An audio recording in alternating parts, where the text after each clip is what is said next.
Thank you for browsing page 121. Today we're going to dive deep into the Monster Manual from 1977 and look at a really good medium-level critter. Salamanders. Salamanders are really cool. The number appearing is 2 to 5. Armor class is 5 and 3. I'll get to that. 7+7 hit dice. Number of attacks is 2. 1 is by weapon type, and the second is 2 to 12. Special attacks are heat. And then special defenses, +1 or better weapon to hit, standard magic resistance, high intelligence, chaotic evil, medium. Salamanders are creatures of the elemental plane of fire. They come to the material plane occasionally for purposes known only to them. Salamanders hate cold and prefer temperatures of 300 degrees upwards, so they can abide lower temperatures only for a few hours. Their lair is typically at least 500 degrees temperature, and such treasure as is found there will be the sort to survive the heat. The human upper body of a salamander has an armor class of 5, while the lower body is armor class 3. The salamander typically attacks with a metal spear, which inflicts damage of 1 to 6 hit points, plus a like amount of heat, so that's 2 to 12. At the same time, it can lash out and coil around an opponent with its snake-like tail, constricting for 2 to 12 points of damage, plus causing an additional 1 to 6 points of damage from the heat of its body. While fire-resistant creatures will not suffer heat damage, they will be subject to normal attack damage.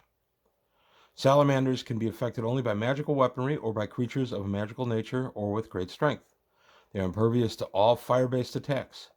Sleep, charm, and hold spells are ineffective against them. Cold-based attacks cause an additional 1 point of damage per die of the attack involved. The description is the head and torso of a salamander is copper-colored with yellow glowing eyes. The lower body is an orange shading to a dull red at the tail end. So I love the salamander. I love this picture. It's one of the really good ones out of this book. There are a lot of good pictures in the Monster Manual. And what it is, this guy is a very good medium to higher level opponent. And the reason I say medium to high level is 7+7 hit dice is formidable, but his attack and damage is very powerful. He's attacking with a spear that does a die 6 plus another die 6, and he can wrap you around in his coils for 2 die 6 plus another die 6. 2 successful hits inflict 5 dice worth of damage, 5 die 6 worth of damage. That's pretty tough. So salamanders at 7+7 hit dice are definitely a medium level type of creature, plus you need +1 or better weapons to hit them. So you definitely want to be careful with this guy in any kind of lower level encounter. I would not throw these guys in probably below 6th, and that would be the very low end. And then in numbers, these can challenge any type of group, all of whatever levels you have. So salamanders are formidable. They are from the elemental plane of fire, which means they came here through some kind of gate or were summoned, either of which gives you a great adventure hook for having them around. Is there some kind of tear in the fabric of reality to the elemental plane of fire, and the salamanders are just wandering around exploring? Were they called by a mage who summoned them to do some task for him, and they're on that task, and now you can go ahead and deal with the salamanders and then have to go deal with the mage who is strong enough to summon some salamanders. So there's a couple of different things you can do there.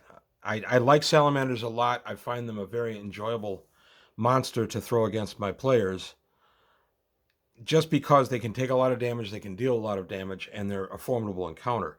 Fire resistance from a Ring of Fire Resistance or a potion, Helm of Brilliance, anything like that, will absolutely work. And I would not give any of the excess damage at my table if somebody had a Ring of Fire Resistance. They would not take the 1 die 6. There is a strong argument to be made that they would take the die 6 for wearing the Ring of Fire Resistance, reduce that die roll by 2.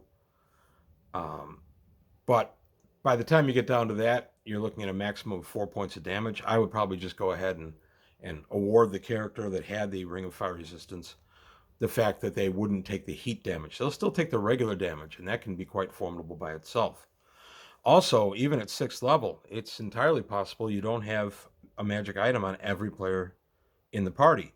So you have to keep that in mind when you're setting up this encounter. Do you have enough magic items to deal with this encounter?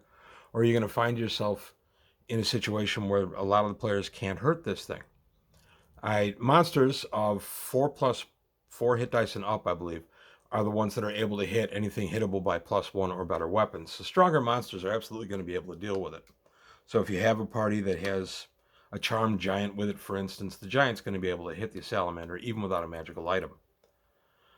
But that's really all I have to say about the salamander. It's just a short entry. I really enjoy these monsters when I'm looking for a bag of hit points with high damage output and some resistance. This is definitely the one. The other thing I want to address is the 5/3 armor class. I don't play mixed armor classes. I generally, at my table, will go ahead and take the lowest armor class as the overall thing, because there's really nothing in AD&D that allows you to target a shot. And I've always found these mixed armor classes a little frustrating because you could say, yeah, I'm swinging at the torso, but I just use the overall armor class. It's just easier in an encounter. I don't have to get bogged down in details as to who's swinging where and that kind of stuff. And I do that pretty much for all of the multi-armor class monsters that are in this book. But there you go. That's just a quick look at the Salamander from my good friend, the Monster Manual. Let me know what you think, how you use these guys in your games. Are they vicious encounters or are they kind of easy? Let me know in the comments below. Also, please like and subscribe the video if you enjoyed it. Tell your friends I'm still growing the channel. And take a look at the Patreon. I want to say thank you to my existing patrons. And you'll see who they are in just a minute. And I'll take any help I can get to keep growing the channel. So do whatever you can. I appreciate it. And I'll see you next time on page 121.